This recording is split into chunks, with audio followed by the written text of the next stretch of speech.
Hi, I'm Bob Tabor with www.learnvisualstudio.net. In this lesson, we'll begin learning about the XAML syntax.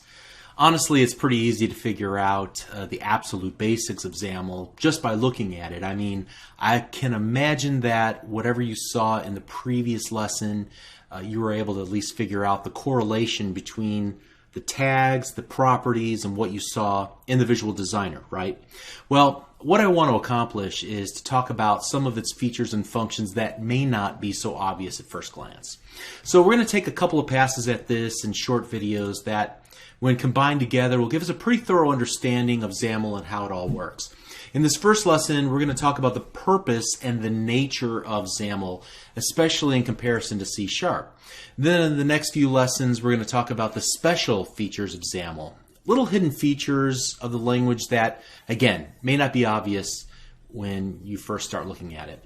So my aim is that by the end of these first set of lessons, you're going to have enough knowledge that you can look at the XAML that we write together and the remainder of this series, and you're going to be able to take a pretty good guess at what it's trying to do before I even explain what it does. All right, so first of all, let's talk about what XAML is. In the previous lesson, I made a passing remark about how XAML looks similar to HTML, and that's no accident. XAML is really just XML, the extensible markup language. I'm going to explain that relationship in just a moment, but at a higher level, XML looks a lot like HTML in so much that they share a common ancestry. Now, whereas HTML is specific to structuring a web page document, XML is a little bit more generic in nature. And by generic, I mean that you can use it for any purpose that you devise, and you can define the names and the elements and the attributes to suit your needs. Now, in the past, developers have used XML for things like storing application settings or using it as a means of transferring data between two systems that were never intended to work together. And to use XML, you start out by defining what's called a schema, which declares the proper names of the elements and their attributes. And so a schema is kind of like a contract that two parties agree to. Everybody agrees, both the producer of the XML and the consumer of the XML, to write and read the XML to conform to those rules set forth in the contract. I mean, the schema.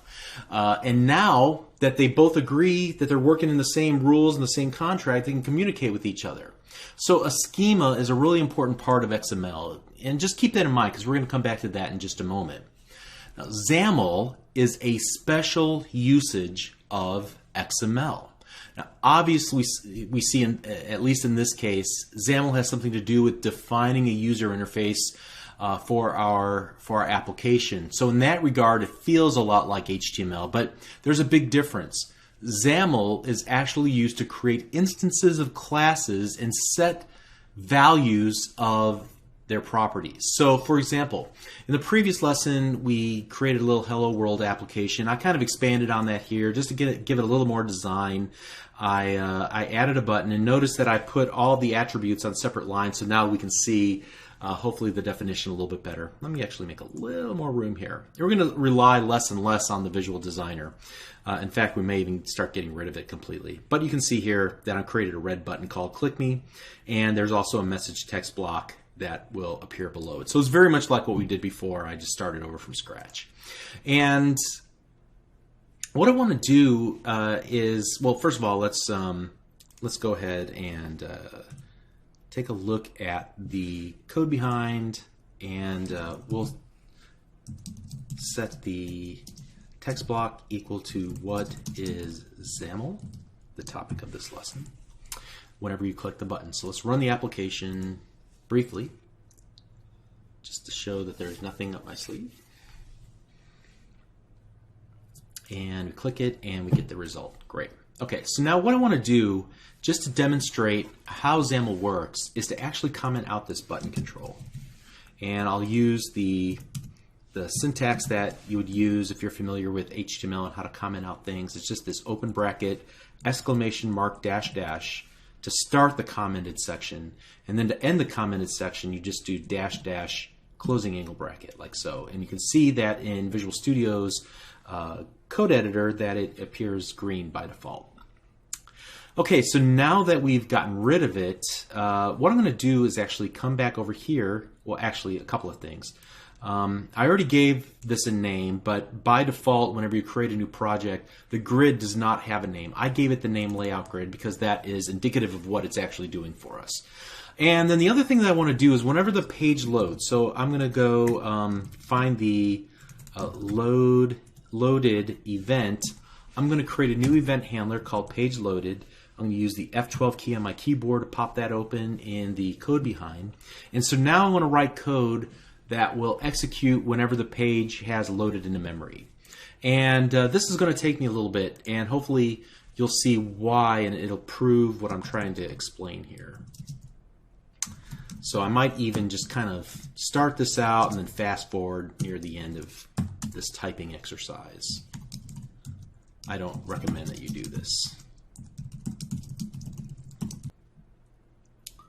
Okay, so it took me about 2 minutes to type all this out. I'm not the slowest typist in the world, but this was pretty thick typing.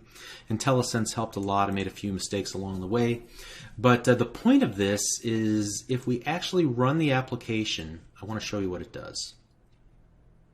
Hey, it created a red button almost identical. In fact, it is identical to the one that we defined in XAML. And if we click it, it gives me the same result. So the point that I'm making here is that it took all of this C# code to do what I was able to do in basically just one line of code. Now I've spaced it out over several lines, but you can see that the C# version of this is much more verbose. And then secondly, what we're really doing when we're defining elements and attributes in XAML is that we're creating new instances of classes in the Universal Windows Platform API and defining and setting their attributes, their properties, just like we're doing here in this code. All right? By the way, before I forget, if you want to follow along and do this exercise yourself, I will add I already have the before where we started out, and I'll add this code that I just typed in as the after. So you'll be able to get at this project. What is XAML? So the important takeaway is this, that XAML is simply a way to create instances of classes and set those objects' properties in a much more simplified, succinct syntax. What took us, 12 lines of code, 13 lines of code in C#, only took 1 line of XAML, even if I did separate it out. It's still much shorter than it would have been had I used C# to create all of my objects. Furthermore, whenever I do use XAML, I get this automatic feedback here in the Visual Designer, in the preview pane. So I can see the impact of my changes instantly if I choose to work like that. So in the case of the procedural C# that I wrote, I'd have to run the application each time that I wanted to see how my tweaks to the code actually worked. So okay, that's it. That's the point of this lesson. Twofold. One, that XAML is just a specific flavor of XML. It follows all the rules of XML. Somebody defines a schema, a contract, and then both the producer and the consumer of the XML agree to the contract, and then they can begin to work together knowing that they're pretty much on the same page. Now, in this case, the contract is XAML, and it was defined by Microsoft. The producer of the XML is you and me and Visual Studio, and then the consumer of the XML is the compiler, which will turn our code in an executable that will run in Windows 10. And so that's the first point. And the second point of this lesson was that XAML is an easy way to create instances of classes and set their properties. And sure, you could do it all in C#, but it's much more verbose, and you would lose the design time tooling that we've become accustomed to in here in 2 or 3 short videos. Okay, so actually this example that we just created has a few other little interesting features of XAML that I want to explain a little bit further. And so I'll start that process in the very next lesson. Thank you.